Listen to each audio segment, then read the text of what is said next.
Okay. So for these videos, ang i-discuss ko is yung types of Amazon VA since ang niche ko is more on Amazon, okay? Pero nakafocus ako sa advertising. Anyway, so types of Amazon VAs, product research. Anong ginagawa nila? Sila yung mga naghahanap ng mga winning products na pwedeng ibenta sa Amazon. Either pwede sila maghanap sa Alibaba o kaya sa mga any website na pwedeng makatulong sa pagbebenta nila dun sa Amazon. Yun yung product research VA, okay?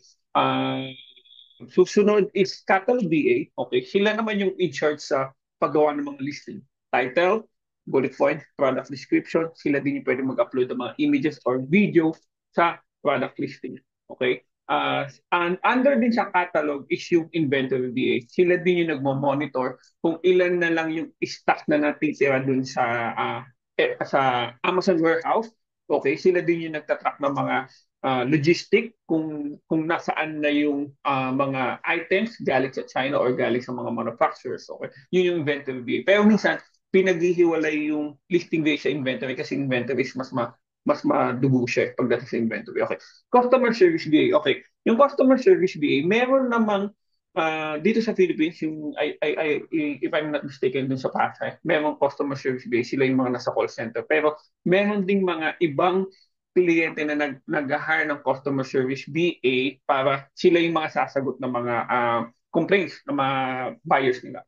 Okay? Next, creative BA. Ano naman yung creative?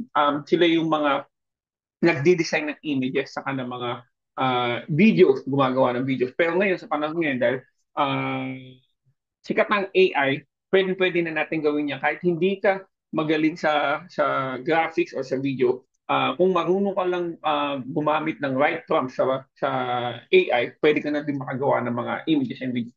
Lastly, isa akong PPC VA or advertising VA. Okay? So, most focus ako more on sa ad side ni Amazon. Okay? So, ang pinaka-komplikado lang sa ginagawa ko is yung mag-analyze ng data. So, other term for advertising, we are also a data analyst kasi ina-analyze mo kung paano mo mapapaganda yung performance ng isang uh, advertising o isang item. Okay, so kung gusto niyo pang malaman yung more on PPC, just send me a message dapat.